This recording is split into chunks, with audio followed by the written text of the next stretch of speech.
escrever. Que eu faço perguntas. Ó Pai eterno e inefável, Deus infalível, Criador do Universo, das culminâncias do Teu reino, do trono do Teu poder, do alto do qual Teus olhos temíveis tudo descobrem, tudo veem, abençoe Teus filhos com saúde, doce justiça, que Tua e toda glória para todo sempre, ó Pai. Hoje é o dia 28 de fevereiro. 28 de fevereiro, meus filhos, para a maioria da humanidade é uma data comum, vulgar. Mas para mim, para o meu pai e para o reino de Deus é uma data especial. Lembrança é inesquecível. É uma lembrança que não consegue sair de dentro de mim, do meu corpo, do meu cérebro. E um dia não conseguirá sair dentro do cérebro de toda a humanidade. Um dia a humanidade toda vai saber que o Senhor, meu Pai, mandou fazer esse trabalho lá em Belém do Pará. E vai saber também como é que a SUS nasceu. Ela nasceu num ato revolucionário, um ato libertário, no dia 28 de fevereiro de 82. Façam os cálculos. Ela está com a idade que eu tinha quando entrei na catedral. A SUS tem exatamente hoje 33 anos, que é a idade que eu tinha quando pratiquei por ordem do Altíssimo o ato libertário. É no dia 28 de fevereiro de 82 que o Senhor, meu Pai, instituiu a SUST, o Reino de Deus na Terra, formalizado pela SUST. Meu Pai mandou que eu marcasse um encontro com o povo na Praça Dom Pedro II, em Belém do Pará, também conhecida como Praça dos Leões, e procedesse com uma revolução. E depois que eu falei durante 3 horas ao vivo na TV Guajará, extinta hoje, ele mandou que eu marcasse um encontro com o povo. E tinha comigo lá 10 mil pessoas, que podem ver as fotos, acho que acabou de mostrar, né, desse grande dia, que ele mandou que eu entrasse na Catedral de Belém, mostrasse para o povo que aquilo ali que estavam fazendo era uma farsa.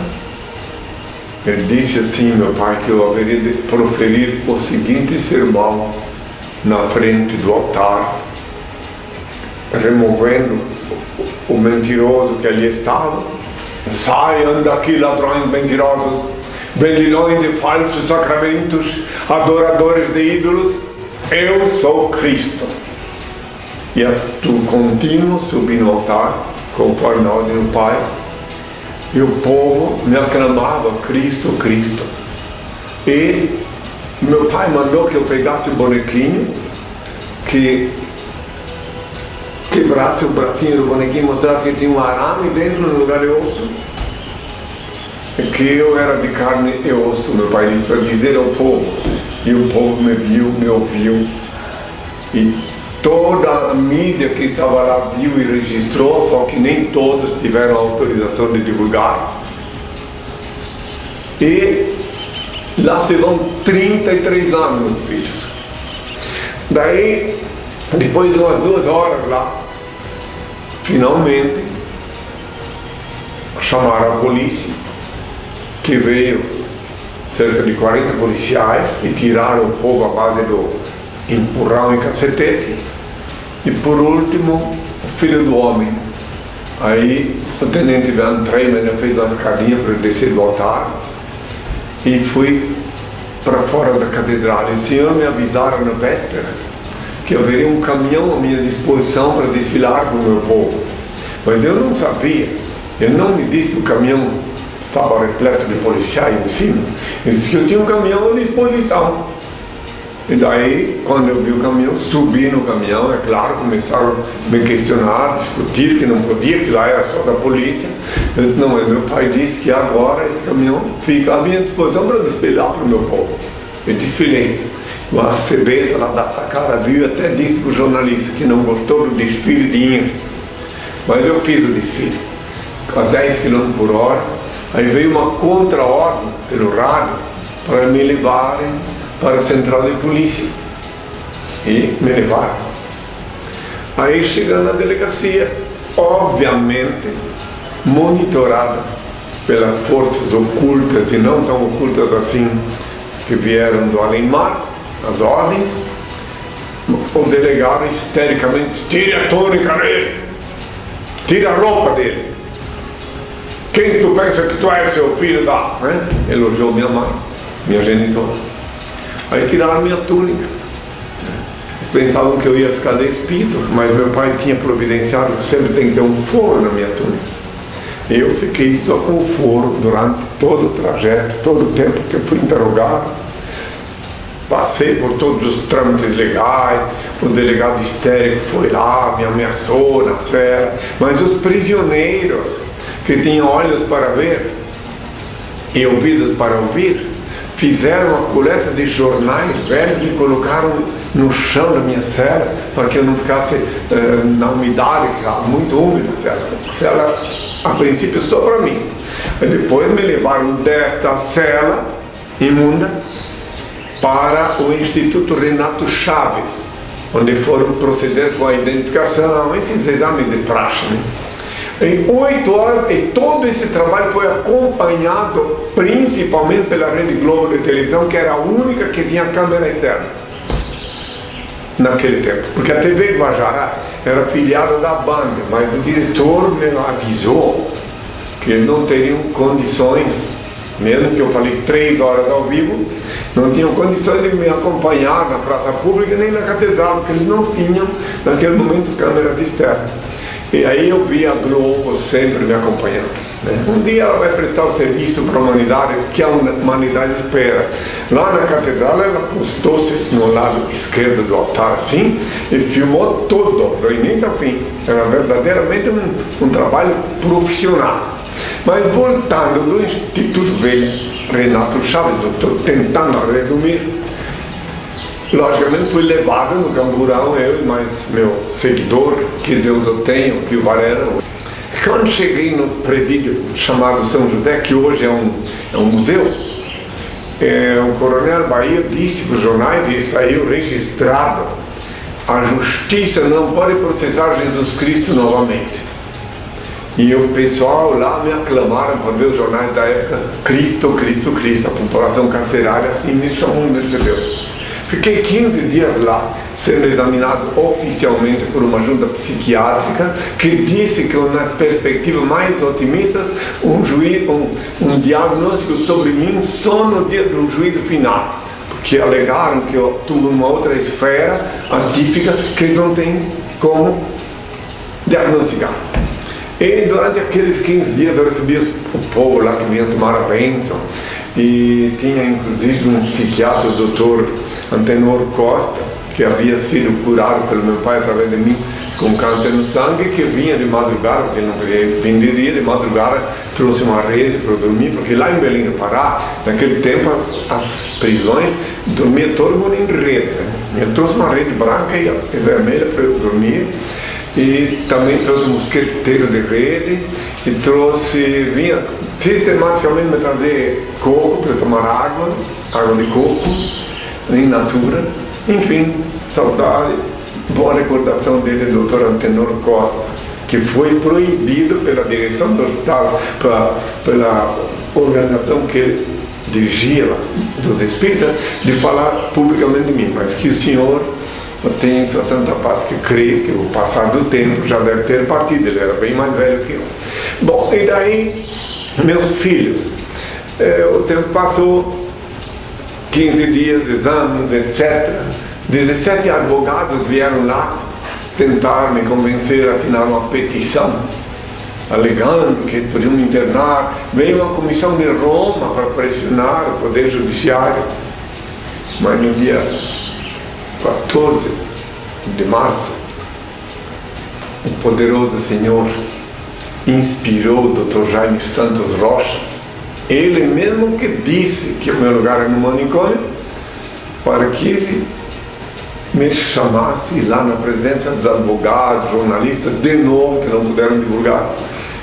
Ele me questionou durante umas 2 horas sobre os mistérios de Deus, sobre as leis de Deus, sobre o reino de Deus. E como era muito quente, na sala do juiz, com muita gente. E quando eu pedi para ir ao banheiro, então quando eu saí do banheiro, ele tinha uma folha de papel ofício amassada. Ele disse: mestre, eu não tenho uma toalha limpa para te oferecer, enxugar pela meu rosto, só enxuguei com aquela toalha de papel ofício amassada por ele. E aí saí dali e fui levado pelo Coronel Bahia, que Deus o tem em sua santa paz, também ele tinha uns 50 e poucos anos na época, uns 60, que ao despedir-se de mim na Travessa Mucajá 366, ele me levou numa Kombi marrom, que era do presídio, e eu vi um homem sisudo, um homem acostumado a lidar com criminosos, acostumado ao regime militar. Eu vi um homem lacrimejando. Não era o choro de uma Madalena arrependida, mas o choro de alguém que tem coração, que sentiu, depois de 15 dias, depois de tantas vezes estar comigo, que eu era autêntico, que eu sou autêntico. O restante dessa história toda está disponível na net. O que não está disponível está sendo escrito. Um dia a humanidade toda vai saber. Hoje em dia já não dá mais para esconder-me. A TV alemã já veio 2 redes de televisão aqui, a Inglaterra está vindo, a Noruega veio, o Benetton fez, não teve coragem de divulgar, mas fez um documentário, e assim por diante. Não dá mais para esconder, porque meu pai deixou claro 2000 anos pela minha boca que não se pode construir uma cidade no topo de uma montanha e escondê-la, tampouco pode se esconder uma lâmpada debaixo de uma cama. Então meu pai deixou claro isso, que está chegando a hora que a humanidade toda vai saber sim que ele cumpriu o prometido, que reenviou e sim aqui na terra para implantar aqui o reino dele, um reino magnético, repleto de energia, sinais e luz, cuja sede é aqui na Nova Jerusalém, no Apocalipse 21, Brasília. É aqui o reino, ninguém é obrigado a crer. Claro que, inclusive, os filhos de Deus não precisam crer, eles sentem, eles sabem que aqui é a casa do Pai. E o reino de Deus não vai estender-se com templo. Ele não mandou construir templos por aí, não. Cada filho de Deus que fica sabendo quem sou, que me ouve e me reconhece pela minha voz, transforma-se numa sucursal do reino de Deus. A casa dele torna-se uma sucursal do reino de Deus. Ele aprende, ele recorda, ele volta à naturalidade que eu ensinei há 2000 anos, a rezar no quarto com a porta fechada. Ele começa a se lembrar, os filhos de Deus começam a lembrar: poxa, por que crucificaram o Filho de Deus? Por causa que ele ensinou a rezar no quarto com a porta fechada, como está em Mateus 6, versículo 6. Ele disse que não era para ir à igreja, lugar nenhum. E daí onde o ódio veio, o dono dos cabrestos ficaram com muito ódio de mim. E daí onde que eles providenciaram. Só que até nisso meu pai previu tudo e me disse que eu, além de passar por esse processo que eu tinha que passar para resgatar o pecado da humanidade, quando eu voltasse aqui eu seria de novo rejeitado a priori, como está em Lucas 17, versículo 25 a 35, para depois, só depois, meu pai disse, a humanidade toda saber que eu estou na terra, e também está previsto que meu cabelo estará branco da cor da neve. Apocalipse 1, versículo 14. Ato Libertário, a Divina Revolução, TV Guajará, Canal 4, Rede Bandeirantes Band. Sexta-feira, 26 de fevereiro de 1982, Belém, Pará.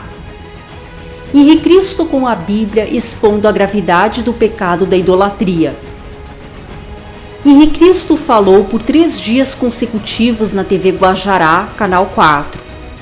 No terceiro dia, 26 de fevereiro de 1982, falou durante 3 horas ao vivo, convocando o povo para um encontro no domingo.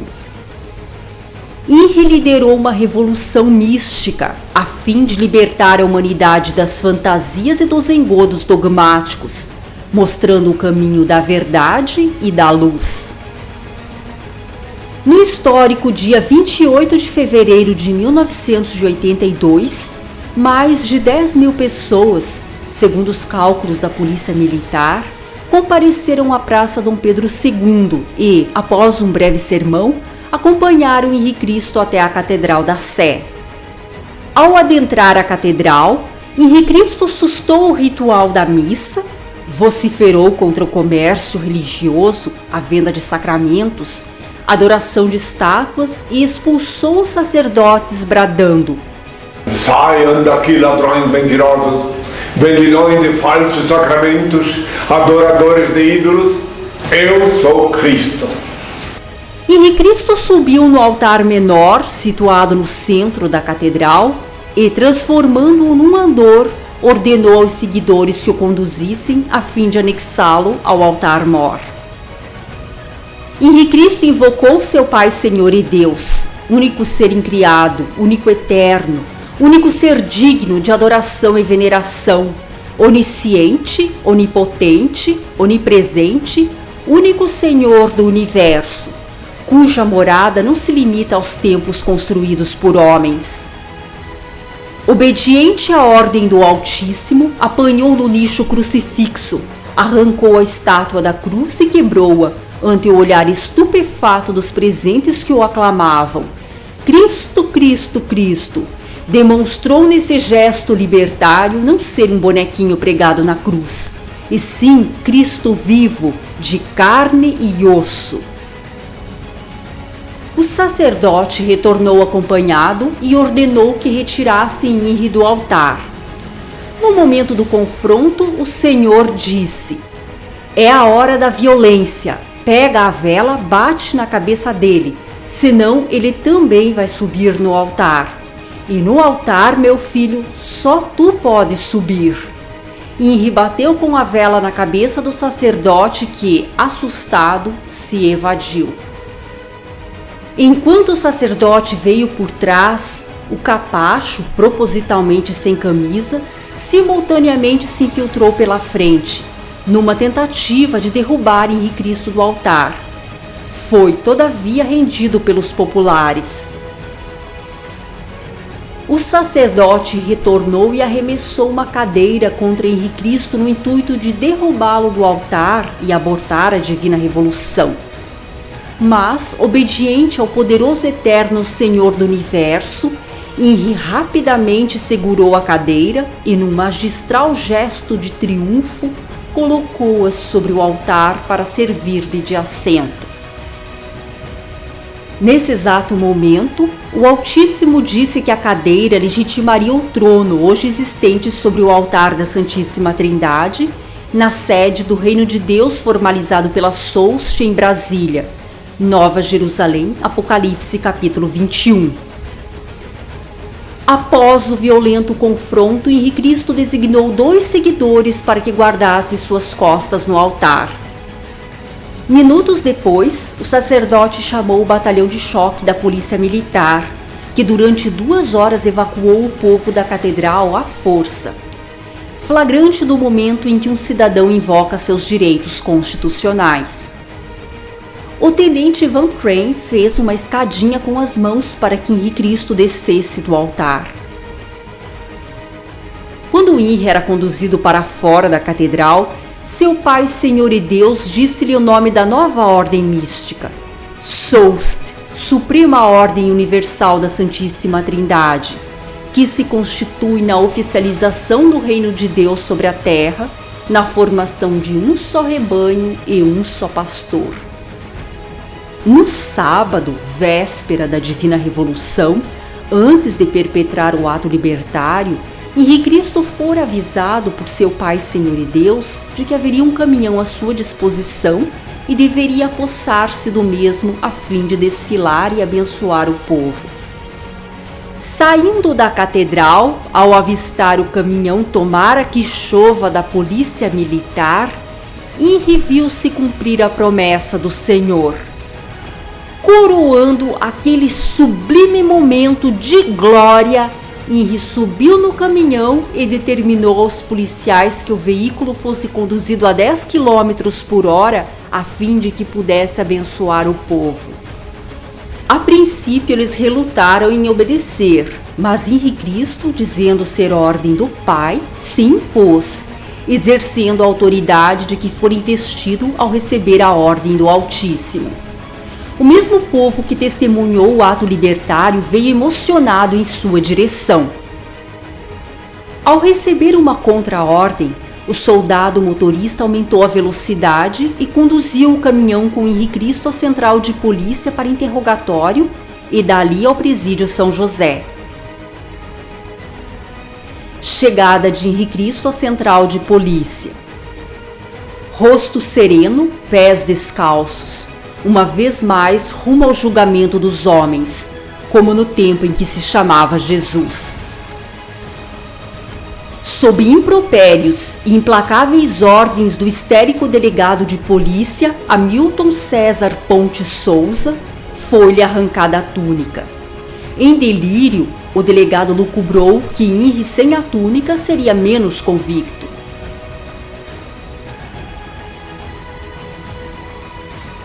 Da central de polícia, Henri foi conduzido ao presídio São José, hoje transformado no Museu São José Liberto, onde permaneceu durante 15 dias e saiu sem depender de advogados. Henri Cristo concedeu inúmeras entrevistas aos jornalistas no gabinete do diretor do presídio, Coronel José Bahia, que, por ironia do destino, ostentava na parede uma pintura artística retratando fielmente sua imagem milenar.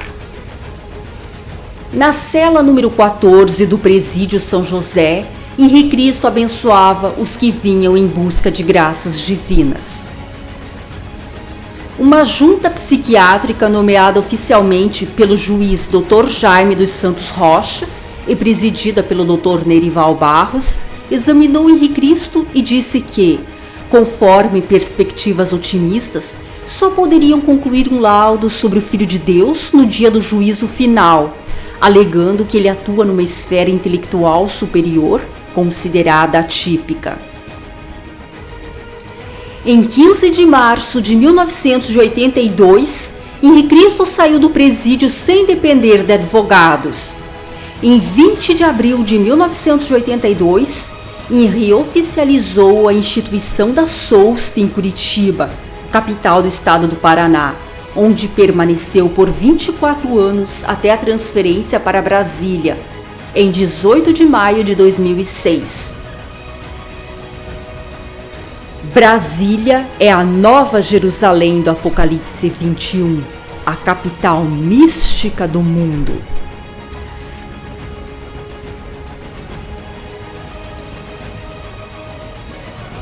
A SOUST se constitui na formalização do reino de Deus sobre a terra. E o reino de Deus, diferente dos reinos terrenais, é um reino magnético, sutil, repleto de energias, sinais e luz.